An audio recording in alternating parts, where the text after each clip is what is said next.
Abra sua Bíblia no segundo livro dos Reis, capítulo 5. Segundo Reis, capítulo 5, tem uma história muito conhecida e que traz ensinos infinitos. Quanto mais você estuda este episódio, mais você aprende e tira coisa deles. A versão que eu escolhi é Almeida Revista Atualizada, que é essa que está aí na tela, e eu queria ler com você esse texto. Naamã, comandante do exército do rei da Síria, era grande homem diante do seu senhor e de muito conceito, porque por ele o Senhor dera vitória à Síria. Era ele herói de guerra, porém leproso.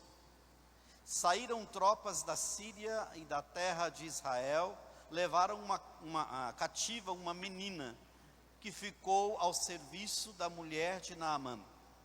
Disse ela à sua senhora: tomara o meu senhor estivesse diante do profeta que está em Samaria, ele o restauraria da sua lepra.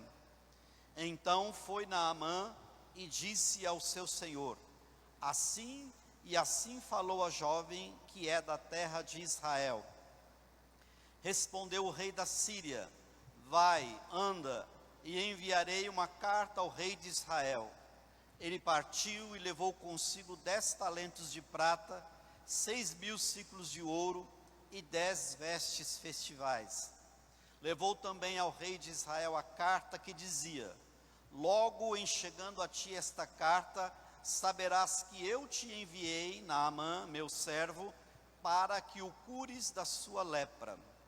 Tendo lido o rei de Israel a carta, rasgou as suas vestes e disse: acaso sou Deus com poder de tirar a vida ou dá-la, para que este envie a mim um homem para eu curá-lo de sua lepra? Notai, pois, e vede que procura um pretexto para romper comigo. Ouvindo, porém, Eliseu, o homem de Deus, que o rei de Israel rasgara as suas vestes, mandou dizer ao rei: por que rasgaste as tuas vestes? Deixa-o vir a mim, e saberá que há profeta em Israel. Veio, pois, Naamã com os seus cavalos e os seus carros, e parou à porta da casa de Eliseu. Então Eliseu lhe mandou um mensageiro, dizendo: vai, lava-te 7 vezes no Jordão, e a tua carne será restaurada, e ficarás limpo. Naamã, porém, se indignou e se foi, dizendo: pensava eu que ele sairia ter comigo, por-se-ia de pé, invocaria o nome do Senhor, o seu Deus, moveria sua mão sobre o lugar da lepra e restauraria o leproso. Não são porventura Abana e Farfar, rios de Damasco, melhores do que todas as águas de Israel? Não poderia eu lavar-me neles e ficar limpo? E voltou-se e foi com indignação. Então se chegaram a ele os seus oficiais e lhe disseram: meu pai, se te houvesse dito o profeta alguma coisa muito difícil, acaso não o farias? Quanto mais, já que apenas te disse: lava-te e ficarás limpo. Então desceu e mergulhou no Jordão 7 vezes, consoante a palavra do homem de Deus, e a sua carne se tornou como a carne de uma criança, e ficou limpo. Glória a Deus. Nós vamos falar um pouco essa manhã sobre o tema instrumentos de conversão.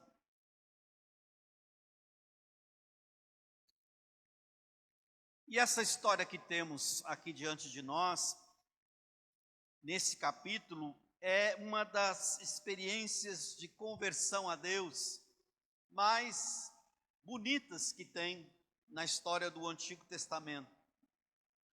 E essa situação que acontece, desse pedaço que nós destacamos essa história, e ele tem outros versículos complementares do que acontece depois da conversão. É interessante notar os atores envolvidos nessa história. A postura e a participação de cada ator envolvido nessa narrativa. E é sobre isso que eu gostaria de conversar um pouco nesta manhã. Então vamos ao primeiro ator aqui dessa história, um general com um currículo manchado. O texto já começa dizendo das qualificações, da patente e das realizações deste homem chamado Naamã. O texto diz: Naamã era comandante do exército do rei da Síria. Isso nesse tempo não era pouca coisa, não. É como se fosse o ministro da guerra, a nova denominação agora, né? O ministro da guerra do Donald Trump, por exemplo. Alguém com poderes absolutos militarmente falando. E o currículo continua: era grande homem diante do seu senhor, gozava de prestígio diante do rei da Síria.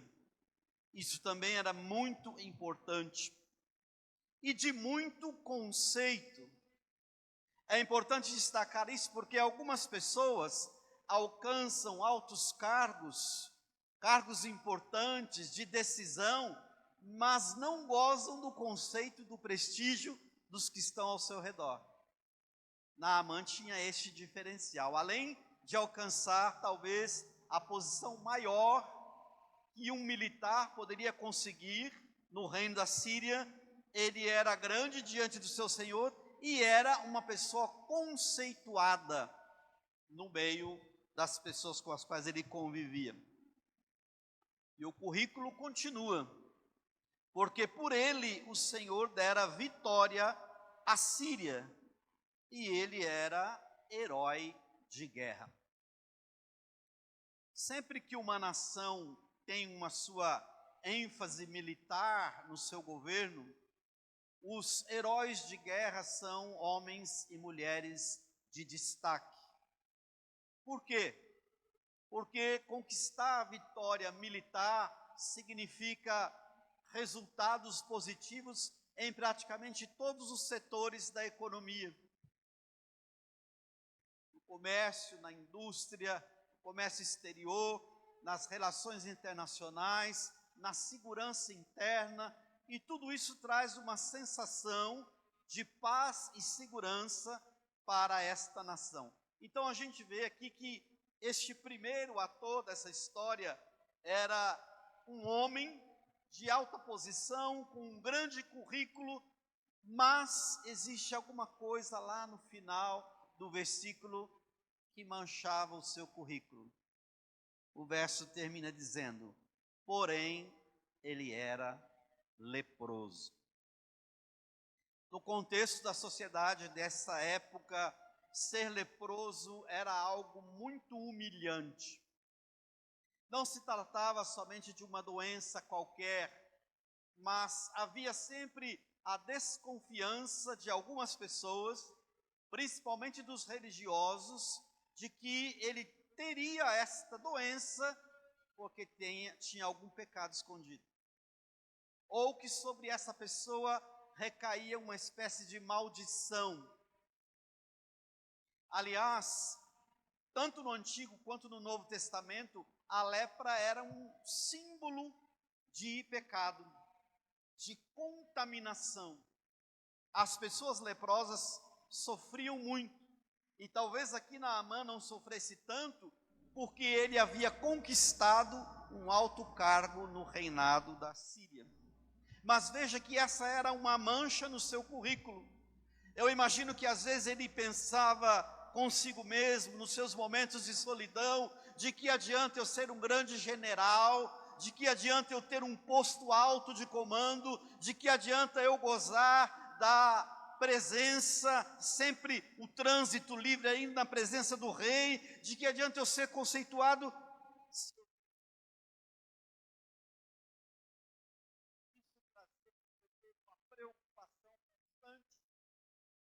Não fugiu à perspicácia do segundo personagem dessa história que nós vamos falar mais para frente. O que nós podemos aprender com este primeiro versículo? É que nós podemos alcançar o currículo mais invejável, é que nós podemos acumular títulos, é que nós podemos ter boa posição, é que nós podemos ter privilégios, é que nós podemos ser bem aceitos na sociedade e na nossa família. O homem pode alcançar aquilo que ele quiser, mas mesmo assim, no final desse currículo vai estar lá, porém, pecador. Todos pecaram e destituídos estão da glória de Deus. Eu encontrei recentemente no Facebook uma das primeiras professoras que eu tive na escola, não sei se no segundo ou no terceiro ano do fundamental, e ela me mandou uma mensagem e ela disse assim: fiquei feliz e impressionada com o seu currículo. E eu pensei assim comigo, né? Isso é muito bom, mas isso não é nada. Se eu não tivesse encontrado Jesus Cristo na minha caminhada, se eu não tivesse entregado a minha vida a Ele, se eu não tivesse feito de Jesus o meu Senhor e Salvador, este currículo não valeria de nada. Portanto, essa palavra que está sendo trazida nesta manhã vem nos lembrar, nós podemos nos orgulhar das nossas conquistas, dos nossos diplomas, do nosso emprego, da nossa casa, do nosso carro, dos nossos amigos, mas nunca devemos nos esquecer que continuamos pecadores, e como pecadores, dependemos da graça de Deus, dependemos do sacrifício vivo de Cristo na cruz, dependemos que Ele venha e com o seu sacrifício, com o seu sangue, nos resgate, porque é isso o que realmente importa. Pessoas que talvez nunca tiveram a oportunidade de estudar, pessoas que talvez nunca conseguiram cargos importantes, seja no governo, seja numa empresa, pessoas que vivem no anonimato, pessoas que vivem de forma simples, que aos olhos da sociedade nunca alcançaram nada de significativo. Se essa pessoa fez de Jesus Cristo o seu Senhor e Salvador, ela é melhor do que Naamã nessa posição. Então, um currículo aos olhos humanos pode ser manchado se ele tiver lá no final, porém leproso, porém pecador. Mas a história desse homem foi transformada. A história desse homem foi mudada. Por quê? Porque nessa história apareceram outros atores que foram instrumentos de conversão. E aqui nós vamos para o segundo personagem dessa história. Uma escrava com um testemunho poderoso. Versos 2 e 3. Saíram tropas da Síria e da terra de Israel levaram cativa uma menina, que ficou ao serviço da mulher de Naamã. Disse ela à sua senhora: tomara o meu senhor estivesse diante do profeta que está em Samaria, ele o restauraria da sua lepra. Por que é importante o testemunho dessa menina? Porque aos olhos humanos, ela não tinha nenhuma motivação para ajudar os seus senhores. O texto diz que as tropas saíram da terra de Israel e levaram essa menina como escrava. Eles capturaram essa menina. Eles levaram essa menina a contragosto. Ela se tornou escrava na casa de Naamã para servir a esposa de Naamã. Então seria natural que ela estivesse ali triste. Seria natural que ela não recebesse com muita alegria e espontaneidade as tarefas que eram passadas para ela. Seria natural que ela tivesse até rancor e ódio daqueles que os capturaram e forçaram ela a trabalhar de graça como escrava. Mas não subestime um coração que ama ao Senhor. Não existe revés, não existe vicissitude, não existe problema, não existe nada que possa arrancar do coração de um verdadeiro adorador do Deus vivo e verdadeiro essa vontade, esse ímpeto de falar de Jesus para quem quer que seja, principalmente para aqueles que estavam naquele momento sendo seus inimigos. Ao invés de desejar o mal de Naamã e da sua esposa, ao invés de se recusar a ser escravo, ao invés de se revoltar com Deus por conta dessa situação, ela fez o caminho contrário. Ela percebeu que o seu senhor era leproso. E como ela estava a serviço da mulher de Naamã, ela então diz essas palavras: tomara o meu senhor estivesse diante do profeta que está em Samaria, ele o restauraria da sua lepra. Será que a gente teria coragem de dizer essas palavras para o traficante que fica na esquina no nosso bairro e que talvez já tenha algumas mortes no seu currículo? Será que a gente teria coragem de falar essas palavras para alguém que nos persegue constantemente no trabalho? Será que a gente teria coragem de indicar Jesus Cristo, o que resolve todos os problemas, para o nosso pior inimigo? Será que nós teríamos o motivo dessa escrava, de mesmo escravizada, apontar o bem? Ela disse: em Israel existe um profeta, e este profeta, no poder de Deus, pode te curar da lepra. Não havia garantia nenhuma de que depois do ocorrido essa moça fosse liberada do seu trabalho escravo. Não havia nenhuma garantia que ela gozasse de algum privilégio, mesmo depois que o seu senhor fosse curado, que ele voltasse são. Talvez ele até se esquecesse dela.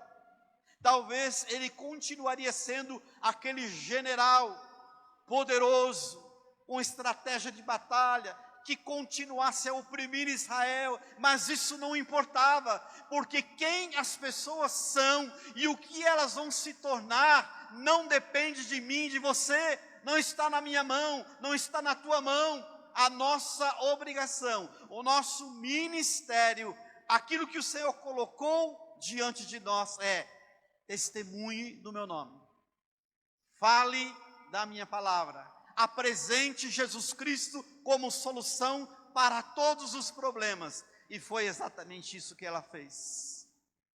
Não importava a situação, não importava o revés, não importava que ela estivesse ali a contragosto. O mais importante era fazer com que pela sua palavra e pelo seu testemunho, o Deus de Israel se tornasse conhecido de todas as pessoas. Israel foi escolhido por Deus não porque os judeus são mais bonitinhos do que os outros. Aliás, era um povo, vamos dizer, sociologicamente falando, insignificante. Mas Deus escolheu Israel para que por meio de Israel todas as nações debaixo da terra conhecessem o Deus único e verdadeiro.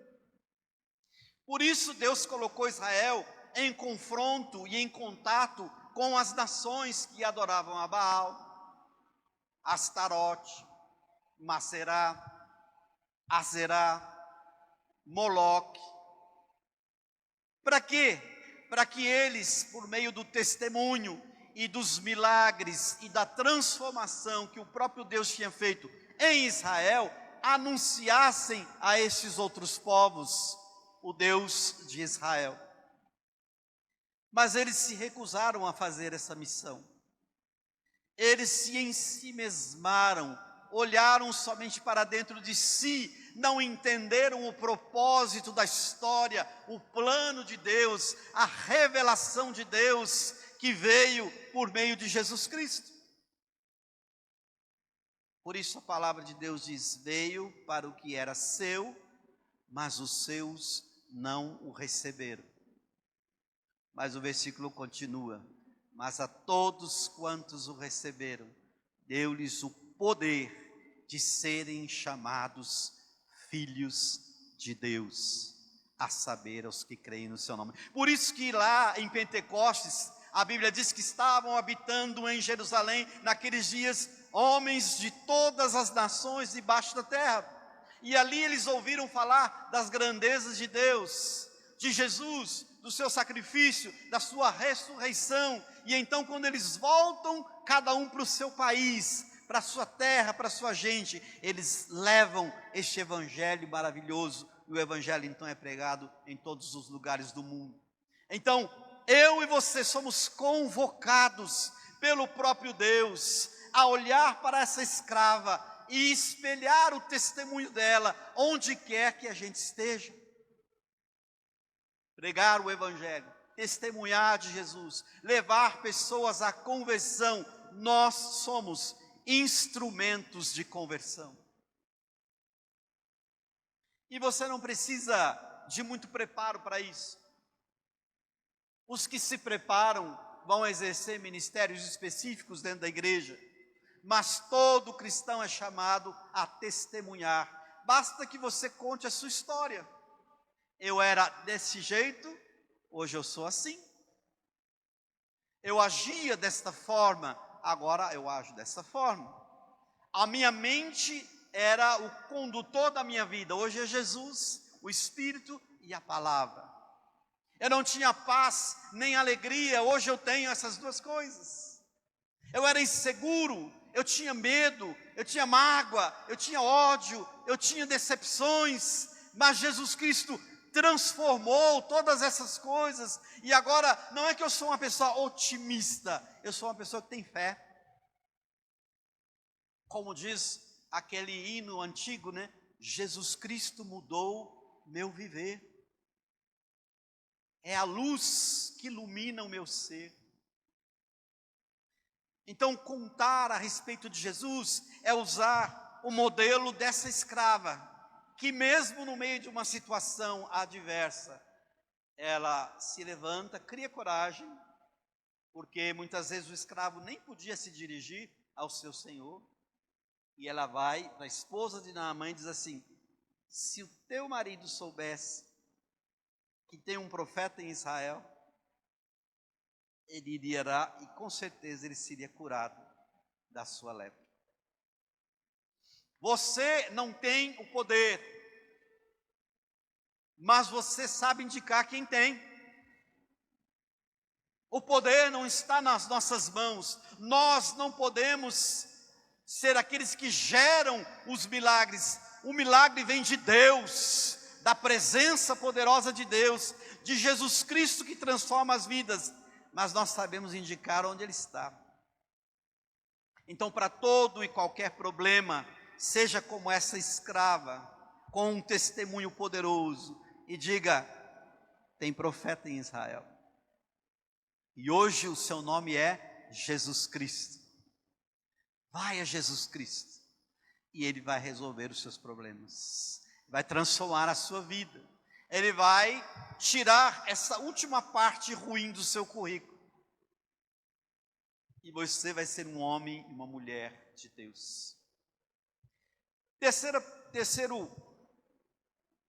pessoa dessa história, um rei com um sério problema.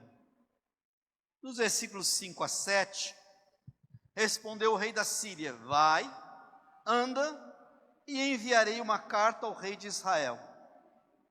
Ele partiu e levou consigo 10 talentos de prata, 6.000 siclos de ouro e 10 vestes festivais. Levou também ao rei de Israel a carta que dizia: logo, em chegando a ti esta carta, saberás que eu te enviei Naamã, meu servo, para que o cures da sua lepra. Tendo lido o rei de Israel a carta, rasgou as suas vestes e disse: acaso sou Deus com poder de tirar a vida ou de dá-la? para que este envie a mim um homem para eu curá-lo de sua lepra? Notai, pois, e vede que procura um pretexto para romper comigo. Às vezes pode acontecer que uma instrução que um servo de Deus dá, no primeiro momento não seja bem compreendida. O que aconteceu? Essa escrava falou para sua senhora do profeta de Israel. A senhora disse para o seu esposo Naamã. Naamã foi procurar o seu rei. O seu rei escreve uma carta para o outro rei de Israel. Percebe como o trânsito da mensagem percorreu o caminho errado? Ela tinha falado que tinha profeta em Israel, não rei. Então essa mensagem ficou transitando ali dentro dos palácios, de rei para rei, de escrivão para escrivão, e vai para um departamento, carimba, manda para o outro, sobe para o andar de cima, desce para o de baixo, e é protocolo aqui, aquela burocracia que a gente conhece. Mas não é assim que funciona. Muitas pessoas estão acreditando que os governos, que os reis vão resolver os nossos problemas. Quantas pessoas estão esperando que o Palácio da Alvorada resolva os nossos problemas? Que os 30 e tantos ministérios vão resolver os nossos problemas? Que a igreja vai ser de alguma forma beneficiada pelo governo? Governo não resolve problema de ninguém. Aliás, ele cria problemas. Para com esse negócio de tentar acreditar que este ou aquele governo, seja de direita, seja de esquerda, vai resolver o problema que é espiritual. O direcionamento não é de rei para rei, é de servo para profeta, de servo para o Espírito Santo, de servo para a palavra de Deus. Medita na palavra de Deus. Ore ao Senhor, entrega a sua vida, a vida da tua família, a vida do teu país, a vida da tua igreja, nas mãos do único que pode resolver problema. Enquanto a tua carta ficar transitando de governo para governo, não vai resolver absolutamente nada. E criou-se uma tendência, talvez agora no nosso contexto, de que se este for eleito, vai resolver os problemas. Se aquele for eleito, de alguma forma a igreja vai ser agraciada. Nós dependemos única e exclusivamente do Senhor. O nosso reino não é deste mundo. O reino de Deus não é comida nem bebida, mas gozo, alegria e paz no Espírito Santo. A nossa Jerusalém é que desce de cima. Não devemos esperar nada deste mundo, de quem quer que seja. Eles não têm nada para oferecer, eles não querem e também não entendem das coisas espirituais. Como é que homens naturais, corruptos, inclinados para o mal, vão compreender as coisas espirituais? Essa menina estava falando de coisas espirituais, ela não estava falando simplesmente da doença física que Naamã tinha, mas porque ele precisava ser curado na sua alma e no seu espírito, que foi isso que aconteceu. As pessoas não precisam de coisas materiais imediatamente. O problema das pessoas não são as doenças físicas, emocionais, imediatamente. Elas precisam do Jesus, da salvação, do sangue que verteu na cruz, porque esse sim resolve todo o problema do ser humano. Para de esperar de rei da terra, de governo da terra. Eles não têm nada para nos oferecer. O nosso reino não é deste mundo. E enquanto essa carta ficou transitando entre reis, além de não resolver o problema, criou outro problema. Porque o rei de Israel, quando recebeu essa carta, falou: o rei da Síria está de brincadeira. Ele me manda aqui um leproso, com um documento oficial, mandando eu curar o leproso. Eu imagino que no final do documento está escrito, como sempre coloca lá, né? Cumpra-se. Como que eu vou cumprir uma ordem dessa? Por acaso eu sou Deus para tirar a vida, para dar a vida? Foi isso que o rei falou. Ele ficou desesperado. O texto diz que ele rasgou as suas vestes. Rasgar as vestes naquele tempo era sinal de medo, tristeza, preocupação, angústia, desespero. Quem rasgava as vestes estava mostrando que não tinha o que fazer, estava totalmente desesperado. E ele diz: esse rei está procurando um pretexto para entrar em guerra comigo de novo. Porque como que ele me manda uma pessoa para eu curar da lepra? Eu não sou Deus.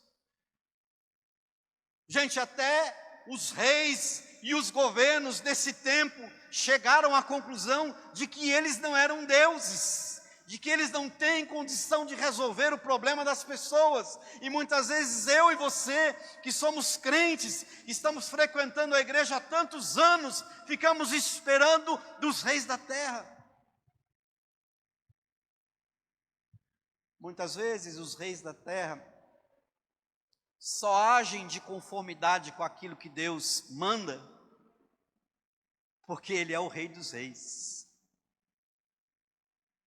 Por isso que lá no Antigo Testamento, o profeta diz assim: manda dizer a Ciro, rei da Pérsia, meu servo. Os reis devem executar as ordens de Deus, querendo ou não, e tendo ou não conhecimento de que essa ordem vem de Deus. O que a gente vê na narrativa de Mateus, quando fala de como aconteceu o nascimento de Jesus?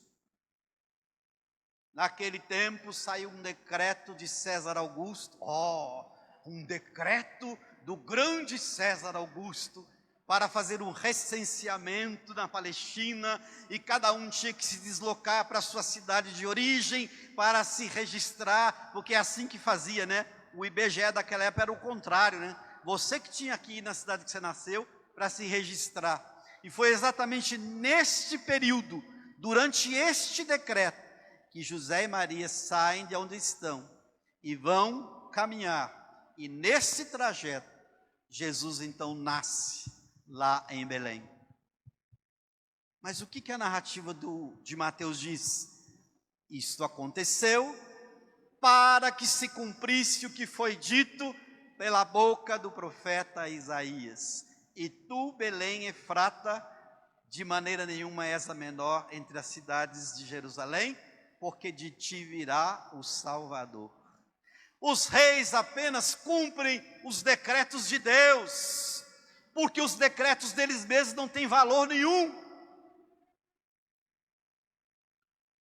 E aqui nós temos um rei com um sério problema. Ele rasga as suas vestes e ele chega à conclusão de que diante daquele documento, do pensamento do outro rei, ele era totalmente ineficaz.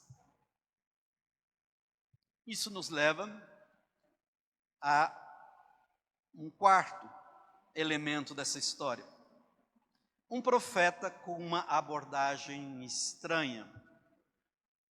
Versos 9 a 12. Veio, pois, Naamã com os seus cavalos e os seus carros e parou à porta da casa de Eliseu. Então Eliseu lhe mandou um mensageiro dizendo: vai, lava-te 7 vezes no Jordão e a tua carne será restaurada e ficarás limpo. Naamã, porém, muito se indignou e se foi, dizendo: pensava eu que ele sairia ter comigo, por-se-ia de pé, invocaria o nome do Senhor seu Deus, moveria a mão sobre o lugar da lepra e restauraria o leproso. Não são, porventura, os rios de Damasco melhores do que todas as águas de Israel? Não poderia eu lavar-me neles e ficar limpo? E voltou-se com indignação. É um pouco estranha essa abordagem do profeta, mas ela era necessária porque, além dos simbolismos das ordens que ele deu, tinha também a questão de tratar o orgulho e a arrogância de Naamã. Porque ele já chega na porta da casa do profeta com os seus cavalos e os seus carros e para na frente da casa. Aquela grande comitiva, como se fosse enfrentar um exército. Era só um profeta que estava dentro da casa. E ele continua no seu posicionamento de arrogante, porque quando o profeta lhe dá a ordem, ele fica extremamente indignado. Ele não estava entendendo que no reino de Deus não existe general, gerente, administrador, empresário, presidente, ministro, todos são iguais. Diante de Deus as patentes caem, os currículos despencam, o orgulho humano se dobra, todo joelho se dobrará na presença de Deus, para que todo joelho se dobre e toda língua confesse que Jesus Cristo é o Senhor, para a glória de Deus Pai. Como se diz lá no interior, não tem bom. Diante de Deus não tem bom. Todo o nosso currículo, nossa arrogância, aquilo que achamos que somos, é derrubado ao chão diante de Deus. Naamã tinha que aprender isso. Nós precisamos aprender isso. E o que o profeta faz? Ele nem sai na porta para receber o grande general. Ele manda um criado, manda um representante. Porque o profeta era arrogante? Não. Porque Naamã era arrogante e tinha que aprender. E depois que ele dá a ordem, então, aí que Naamã fica mais irritado ainda, né? Olha, o que você tem que fazer é ir lá no rio Jordão, mergulhar 7 vezes e você vai ficar limpo. Ele disse, o quê? Não, não é assim não, eu sou da área VIP da church, eu mereço um tratamento diferenciado. Eu esperava que ele saísse, se colocasse de pé na minha presença, invocasse o nome do Senhor seu Deus, movesse a sua mão, colocasse o óleo na ferida, jogasse o paletó para me derrubar. Eu achei que ele ia fazer macaquice no altar, eu achava que ele ia falar língua estranha como se fosse inglês, eu achava que ele ia... Mas ele nem saiu. E no Jordão? Mergulhar 7 vezes, que espécie de ministração de cura é essa? E aí sabe o que ele faz? Vira as costas e vai embora. Essa é outra coisa que a gente tem que aprender quando a gente apresenta o evangelho para alguém arrogante. Não espere que ele vá sorrir e abraçar a ideia de pronto. Ele vai resistir, te humilhar, questionar a tua fé, virar as costas e ir embora. E aí você vai fazer biquinho, vai fazer birra, nunca mais prego para essa pessoa. E é interessante que aqui, esta abordagem estranha tem simbolismo. Ora, não importa se é verdade ou não, se os rios da Síria são mais limpos do que o Jordão. O que importa é que o Jordão tem história. O que importa é que o Jordão tem acontecimentos extraordinários. E onde tem história e acontecimentos extraordinários, aquele lugar, aquela igreja, aquela pessoa que testemunhou, tem certa autoridade no reino espiritual. Não importa se a água de Abana e Farfar era mais limpa do que o Jordão, porque foi no Jordão que as águas abriram para o povo entrar e tomar posse da terra prometida. Não é um rio qualquer. Era do outro lado do Jordão que existia um monumento com 12 pedras tiradas do leito do Jordão, na época de Josué, para lembrar que Deus tinha realizado o mesmo milagre de abrir o Mar Vermelho, ele abriu também as águas do Jordão. Não é pela limpidez da água que se mede a importância de um rio. Não é pela aparência que se mede o poder e a autoridade espiritual de um irmãozinho e de uma irmã. Não é porque ele veste Armani, relógio de R$1,5 milhão e anda em carros de R$2 milhões que ele tem mais poder e mais autoridade. O aspecto visível engana as pessoas. Foi assim quando foram escolher Davi. O profeta olhou para todos os irmãos de Davi, que eram mais fortes, mais bonitos, mais bem apessoados, mais teoricamente preparados para ser rei. E Deus falou simplesmente: não é nenhum desses aí. Mas não tem mais ninguém? Tem. Tem, mas está lá cuidando de ovelha. Manda chamar. É esse que eu quero. Tinha musculatura física? Talvez não. Tinha aparência, carisma, sabia falar bem? Também não. Dominava um auditório contando historinhas para boi dormir? Não. Mas tinha coragem e dependência de Deus para botar para correr leão e urso que tentasse mexer com as suas ovelhas. Então Deus olhou e disse: é esse que tem a coragem de se levantar contra um incircunciso de quase 3 metros de altura, quando todo o exército de Israel tremia de medo. Ele foi lá, derrubou o gigante, cortou a sua cabeça e ainda levou embora a sua espada de troféu. A aparência não é nada.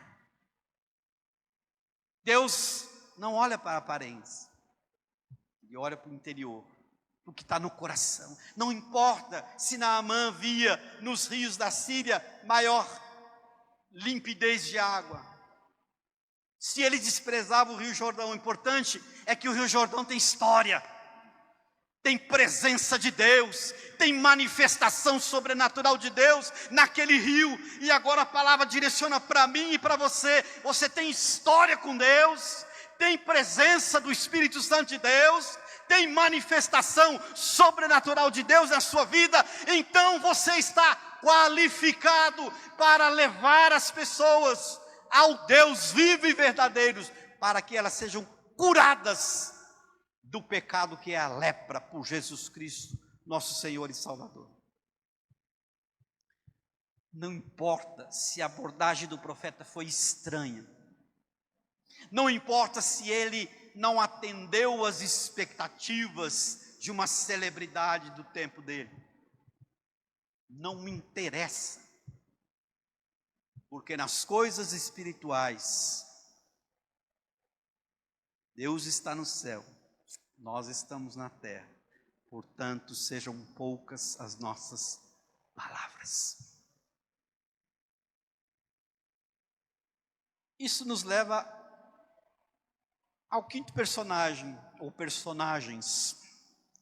Porque quando Naamã, na sua arrogância, se nega a fazer aquilo, ele vira as costas e vai embora. E aí no verso 13 diz assim: então se chegaram a ele os seus servos. Em algumas versões está os seus oficiais, mas na Bíblia judaica que eu consultei, são servos mesmo.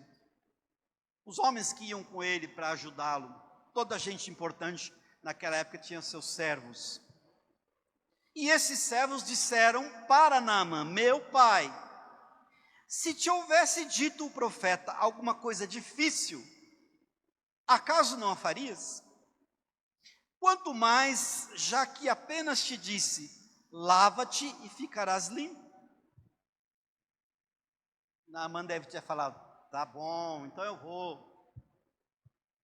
Então desceu e mergulhou no Jordão 7 vezes, consoante a palavra do homem de Deus, e a sua carne se tornou como a carne de uma criança e ficou limpa. Como é importante servos que se dispõem, que se apresentam no momento certo para corrigir algumas rotas. Percebam que esse Naamã já tem sido evangelizado lá na sua casa, quando a sua serva falou: olha, tem profeta em Israel, vai lá. E depois ele se perde no meio da burocracia da carta de um rei para o outro, e aí o próprio profeta intervém e fala: manda ele para mim. E ele vai. E o homem, o servo do profeta, fala com ele o que ele tem que fazer. E ele mesmo assim está perdido, não sabe direito. Nós, como homens e mulheres que temos a missão de levar pessoas a Jesus, temos que ter essa percepção. Muitos vão ficar transitando entre a dúvida, a incerteza, a arrogância, o pensamento natural, não querendo aceitar nada desse negócio de igreja, de religião, de Jesus. Eles vão se perder nas filosofias da vida, nas ideologias, no medo de entristecer a família, de perder a sua posição. Tenha paciência. É sempre bom ter um servo que chega na orelha de Naamã e fala assim: olha, se ele tivesse pedido uma coisa difícil, para você se libertar da sua lepra, você não teria feito? As pessoas não fazem tudo, o possível e o impossível, para buscar a solução dos seus problemas?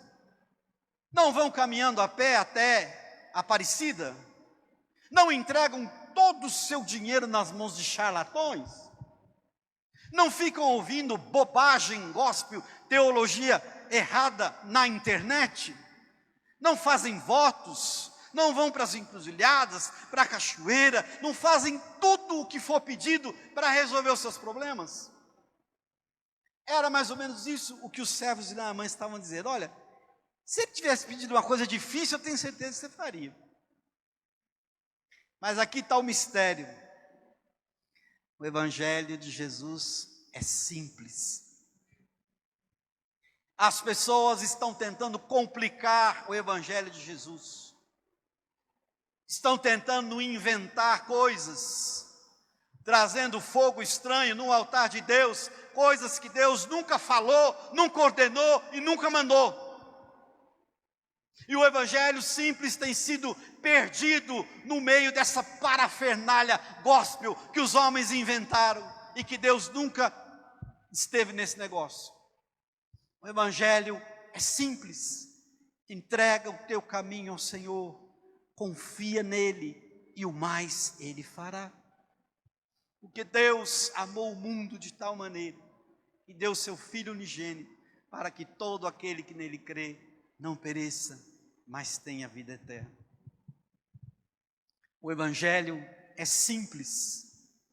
Toda vez que eu penso sobre o Evangelho ser simples, eu me lembro daquele louvor que também é muito simples, mas fala com uma doçura e uma plasticidade poética tão grande da simplicidade do Evangelho. Ele diz assim: não existe nada melhor do que ser amigo de Deus, caminhar seguro na luz, desfrutar do seu amor,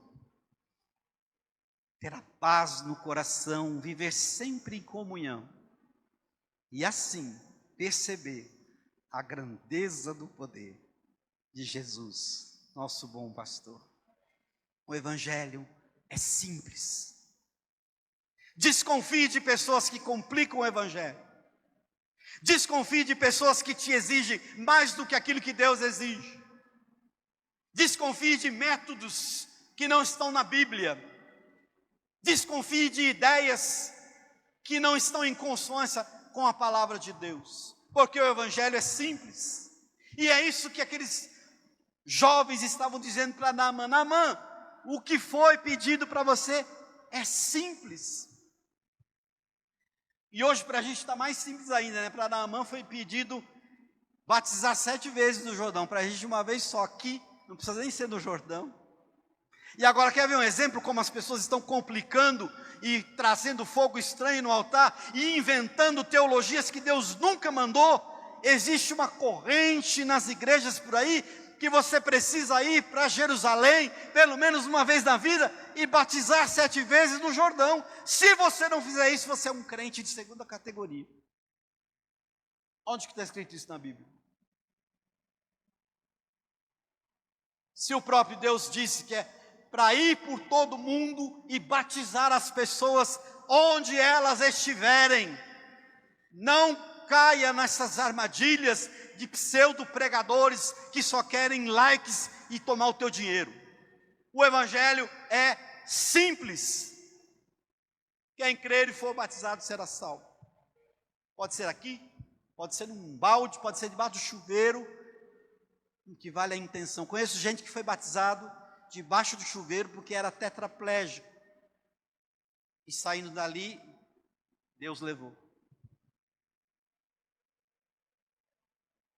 Foi pedido só para Naamã. Gente, escuta aqui, ó. Aonde esse vídeo chegar, foi pedido só para Naamã batizar 7 vezes o Jordão. Para com esse negócio.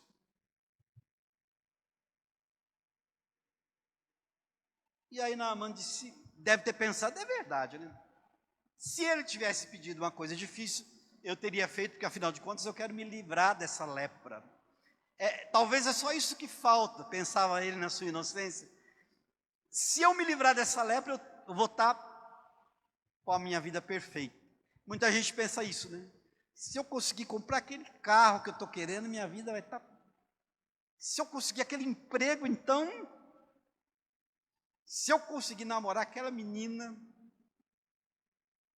Mas não é sobre lepra, sobre carro, sobre cargo.